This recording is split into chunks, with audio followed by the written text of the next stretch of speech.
जदि आपणकर train ticket हजि जाइछि किंबा चिरी जाइछि तेबे आपण माने कौन करिवे चलतु ता विषय आम वीडियो माध्यम जानिबा।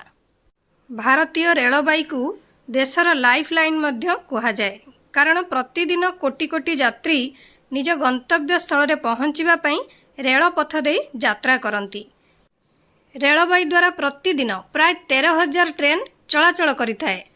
आपण धर ट्रेन रे केबे यात्रा करिथिबे जोटा कि आपणकर सही समय रे आपणकर टिकेट हजि जाइथिबो बा आपणकर चिरी जाइथिबो तो आपण निहाती डरी जाइथिबे। किंतु आपण माने एई वीडियो देखिबा परठारु आउ भी जेबे भी आपण माने ट्रेन रे यातायात करूछंती बा यात्रा करूछंती जदि आपणकर ट्रेन टिकेट हजि जाइछि तो आपण माने भयभीत हेबार आवश्यकता नाही। गुड आफ्टरनून आपण समस्त मो तरफ नमस्कार।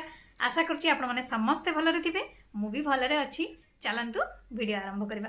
किंतु वीडियो आरंभ करबा पूर्वरु यदि आपण मानक भितर केही जदि आज मो चैनल रे नुआ थांती ताहले प्लीज प्रथम चैनल टी को सब्सक्राइब कर दियंतु। पाखरे थिबा बेल आइकन को क्लिक करंतु जहा फल मो नुआ नुआ वीडियो रो नोटिफिकेशन आपण मानक पाखरे खूब शीघ्र पहुंची जिवो आ आपण माने मते टिके सपोर्ट करि परिबे आगु को जिवा पई। ताले चलंतु वीडियो आरंभ। भारतीय रेलबाई को भारतर लाइफ लाइन मध्य कहा जाए। रेलबाई द्वारा प्रतिदिन 13,000 ट्रेन चलाचल करिथाए। एभली परिस्थिति रे प्रतिदिन कोटि कोटि यात्री निज गंतव्य स्थल रे पहुँचवा पई ट्रेन रे यात्रा करती।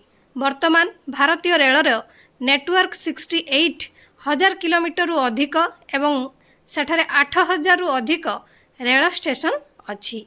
एही समस्त आकलन सहित भारतीय रेल हेउछि विश्वर चतुर्थ बृहत्तम रेल नेटवर्क एवं एहार नेटवर्क क्रमागत भाव में विस्तार करिछि। निकटरे सिक्किम रे एक रेल स्टेशन मध्य निर्माण करा जाइछि। आपण मध्य निश्चित भाव में भारतीय रेल यात्रा करिथिबे। जदिओ एही समय मध्य रे आपणकर टिकेट टी हजि जाए तेबे आपण कौन करिवे भयभीत हेबार कौनसी आवश्यकता नहीं। जदि आपणकर टिकेट टी हजि जाइछि तो डरिबार किछि नहीं। आपण तुरंत टीटीआई सहित परामर्श करंतु। तांकू जनइले सी आपणको गोटे डुप्लिकेट टिकेट देबे जोटा कि एही टिकेट रो आपणकर ओरिजिनल टिकेट सहित समान। किंतु आपणको जो ए टिकेट टीटीआई नकली टिकेट देले किंतु या बदल रे किछि आपणको मूल्य दबा पई पड़िबो कारण भारतीय रेलबाई को या देबाकू पड़िबो जोटा कि रेलबाई एथिपई एक सीमित परिमाण स्थिर करिसंती। तेबे आपण माने एथिरे केते देबे ता विषय चलंतु जानिबा। जदि आपण माने स्लीपर किंबा सेकेंड क्लास रे यात्रा करछंती तेबे आपणको 50 टंका दबा पई पड़िबो नकली टिकेट बदल रे।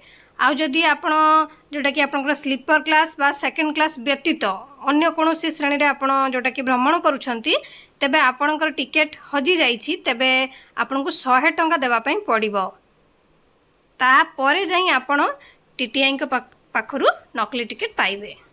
आउ जदि आपणकर टिकेट टी फाटी जाइछि तो तेबे आपण माने कोन करिवे बा छिड़ी जाइछि तेबे आपण आपणकर यात्रा भड़ारु 25% देई नकली टिकेट पाई परिबे।